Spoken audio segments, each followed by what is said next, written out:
अस्सलाम वालेकुम फ्रेंड, कैसे हैं आप लोग? अल्लाह के हुक्म से ठीक ही होंगे। आज फिर हाजिर हूँ एक बहुत ही मजेदार टेस्टी रेसिपी के साथ। मटर आलू काले चने की बहुत ही मजेदार टेस्टी पुलाव हमारी माशाल्लाह बनकर रेडी है। ये आ चुका है इसका फाइनल लुक। आपको इसके फाइनल लुक से पता चल ही रहा होगा कि कितनी मजेदार टेस्टी और खुशबूदार हमारी ये पुलाव बनकर रेडी है। बहुत अच्छे टेस्ट के साथ, आलू का टेस्ट, मटर का टेस्ट, काले चने का टेस्ट तो बीफ को भी पीछे छोड़ देता है। आज की हमारी बहुत ही मजेदार टेस्टी खुशबूदार पुलाव बनाने की रेसिपी अच्छी लगे आलू मटर और काले चने की कमेंट बॉक्स में जरूर बताइएगा। बिस्मिल्लाहिर्रहमानिर्रहीम। सबसे पहले लूंगी मैं हाफ कप ऑयल, आप घी भी ले सकते हैं इसकी जगह। अच्छा जी, माशाल्लाह ऑयल हो चुका है गरम और अब मैं डाल दूंगी एक छोटा सा प्याज, क्योंकि चावल हम बना रहे हैं हाफ के जी। ये मैं कुछ खड़े मसालों से मिलवाती हूँ। दालचीनी, बादियान का फूल, काली इलायची, जायफल जावित्री और तेज पत्ता और 2-3 लौंग, 2 ग्रीन इलायची और 5-6 साबुत काली मिर्च। अच्छा जी, ये मसाले हमारे हाफ भून चुके हैं। अब मैं डाल दूंगी 2-3 कड़ी पत्ता और 1 टेबलस्पून जीरा। ये आपने एंड में ही डालने हैं, अब ये जले ना, ये डालते ही एकदम से जलना शुरू हो जाते हैं। ये माशाल्लाह भून चुके हैं। अब मैं डाल दूंगी 1 कप मटर और 1 मैंने आलू लिया है। 1 टेबलस्पून अदरक लहसुन का पेस्ट। मटर और आलू को हम कितना भून लेंगे, ये 90% गल जाएंगे। 90% हमने इन्हें जलाना है ऑयल में भी। अच्छा जी, माशाल्लाह मटर और आलू हमारे भून चुके हैं। अब मैं डाल दूंगी देसी चने। ये पुलाव इतनी एनर्जी से भरपूर बनने वाली है इंशाअल्लाह ताला। आपने इस तरह की पुलाव कभी नहीं खाई होगी। अच्छी तरह से फुल फ्लेम पर हम इनकी भुनाई करेंगे। 2-3 दाने इमली डाल लेंगे, इसकी जगह आप आलू बुखारा भी डाल सकते हैं ड्राई वाला। 2 छोटे-छोटे टमाटर और ये 3 हरी मिर्च इस तरह से काट ली है मैंने। नमक 1 टेबलस्पून, नमक आप चख करके देख सकते हैं।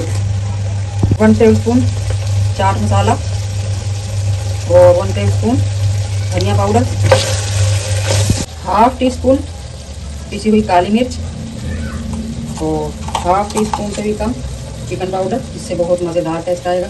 2-3 हरी लाल मिर्च और तकरीबन 2 टेबलस्पून पुदीना और 2 टेबलस्पून ही धनिया।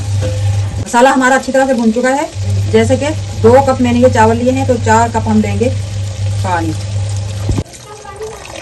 माशाल्लाह पानी उबल चुका है चावलों का। ये बासमती चावल है, मैंने भिगो दिया था इन्हें 1 घंटा पहले। चावल मैंने मिक्स कर दिए हैं। 2-3 मिनट फुल फ्लेम, उसके बाद हम कर देंगे मीडियम टू लो, ताकि चावलों को अच्छी तरह फलने फूलने का मौका मिले। अगर हम फुल फ्लेम पर ही पकाएंगे तो चावल हमारे फूलेंगे नहीं, इसी तरह से बुझे बुझे से चावल बनेंगे। चावलों को पकते हुए 2-3 मिनट हो चुके हैं। अब मैं फ्लेम कर दूंगी मीडियम और हम ढककर पकाएंगे इन्हें ताकि अच्छे से फूल जाएं। बिस्मिल्लाहिर्रहमानिर्रहीम। चावलों को मैंने रख दिया था मीडियम टू लो पर। माशाल्लाह आपको नज़र आ ही रहे होंगे कि चावल हमारे बढ़कर कितने लंबे चौड़े हो चुके हैं माशाल्लाह माशाल्लाह। और इस वक्त हम देख लेंगे कि चावल हमारे अगर गल चुके हैं या एक कनी है। माशाल्लाह चावल हमारे गल चुके हैं। अब मैं पानी जलाने के लिए फ्लेम कर दूंगी फुल, ताकि चावल हमारे घुले ना और दाना दाना सा बने। पानी जलाकर इनको फिर हम रख देंगे दम पर। पहले तवा रखेंगे, उसके ऊपर रखेंगे पतीला। पहले 2 मिनट फुल फ्लेम, 2 से 3, उसके बाद फिर मीडियम टू लो। अब हम इन्हें नहीं ढकेंगे, पानी बिल्कुल ड्राई हो जाएगा फिर उसके बाद ढकेंगे। अब इसमें है थोड़ा सा पानी।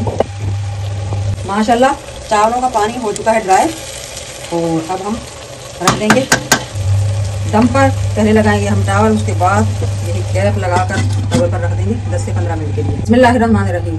माशाल्लाह दम का टाइम हो चुका है इख्तिताम और अब हम उठाते हैं। माशाल्लाह माशाल्लाह बहुत ही प्यारी खुशबुओं के साथ पूरा मोहल्ला महक गया है मेरी इस पुलाव से।